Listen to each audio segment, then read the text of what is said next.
Alors, comprendre la mondialisation, c'est un processus qui commence au XVIe siècle, mais seulement l'erreur, c'est de croire qu'il n'y a une mondialisation. Il y a plusieurs mondialisations liées les unes aux autres. Et dès le début, c'est-à-dire dès le XVIe siècle, vous avez eu des voix minoritaires, c'est-à-dire en Europe, celle de Bartholomé de Las Casas et celle de Montaigne.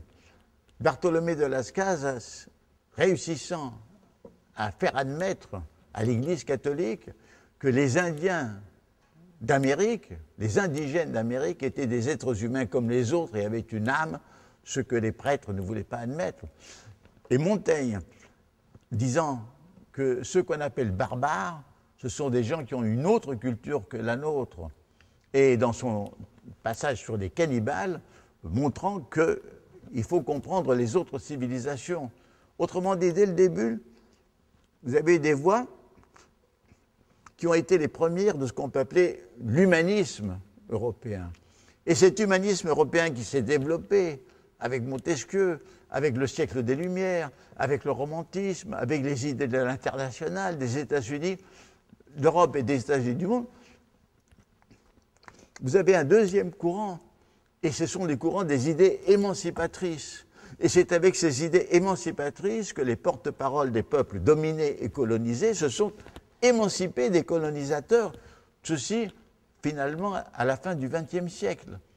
Et vous avez ce paradoxe, c'est que l'Europe, qui a été le foyer de la domination la plus durable et la plus dure sur le monde, a été en même temps le foyer des idées d'émancipation qui ont servi à ce que ce monde se libère de ces chaînes, de quelques-unes de ces chaînes les plus terribles. Et il y a deux mondialisations en une. Après la chute de l'Union soviétique, vous avez eu pas seulement ce marché mondial qui est entré dans les ex-pays soi-disant socialistes, mais, et avec cette technique d'Internet, du fax, des télécommunications qui permettent des communications immédiates entre les points de la planète, vous avez eu un processus de démocratisation en Amérique latine et en Afrique, vous avez eu un processus de développement des idées des droits de l'homme, vous avez un processus de développement d'une conscience planétaire qui se manifeste dans toutes les institutions humanitaires internationales.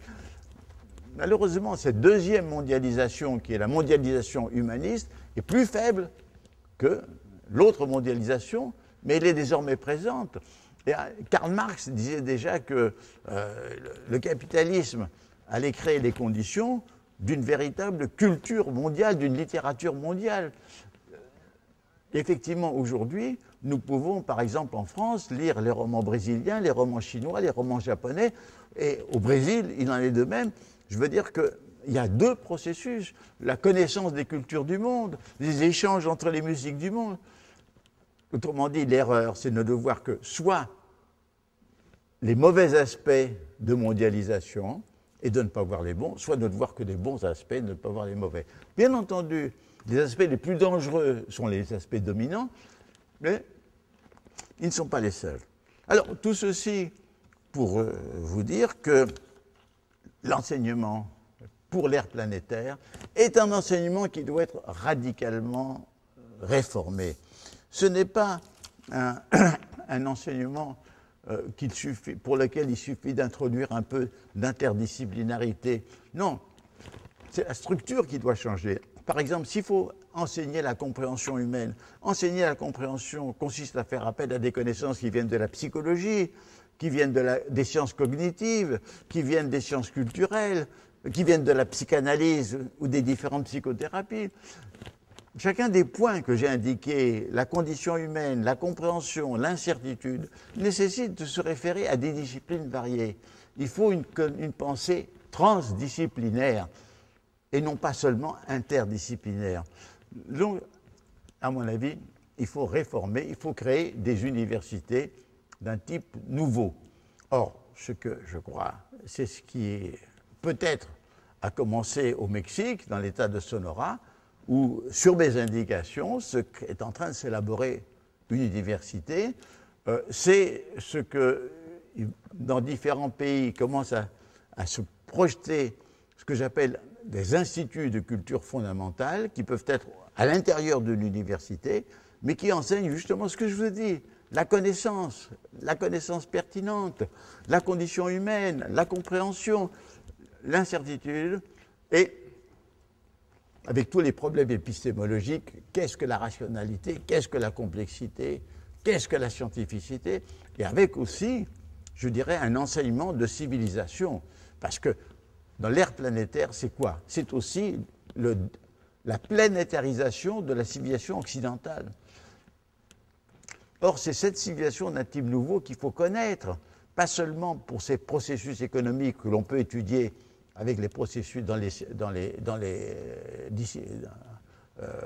les enseignements d'économie, mais avec des processus qui ne sont pas étudiés, la consommation, les médias, le rôle des médias, la crise de civilisation.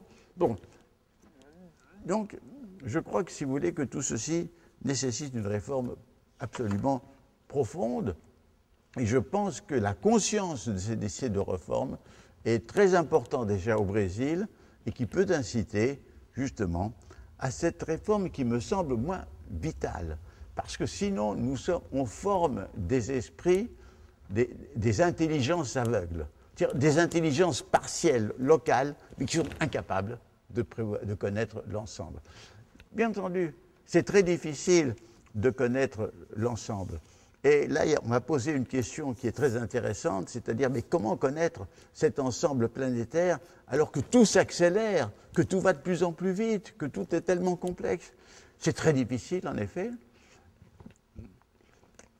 Il faut partir de cette idée. C'était Ortega y Gasset qui disait « No sabemos lo que pasa, y eso es lo que pasa ». On ne sait pas ce qui se passe, et c'est ça qui se passe. Et c'est toujours été comme ça. C'est-à-dire que la conscience, elle vient toujours avec du retard. Ce que disait le philosophe Hegel, qui disait « l'oiseau de Minerve prend son vol au crépuscule ». L'oiseau de Minerve, c'est la chouette, l'oiseau de l'intelligence, de la raison. Bon. C'est toujours quand il est trop tard ou presque trop tard. Et de plus, comme le monde s'accélère, notre conscience est toujours en retard. C'est pour ça, nous savons que le savoir que l'on pourra avoir sur la planète n'est pas définitif, il faut le modifier, il faut le revoir sans cesse, il doit être sans cesse en chantier.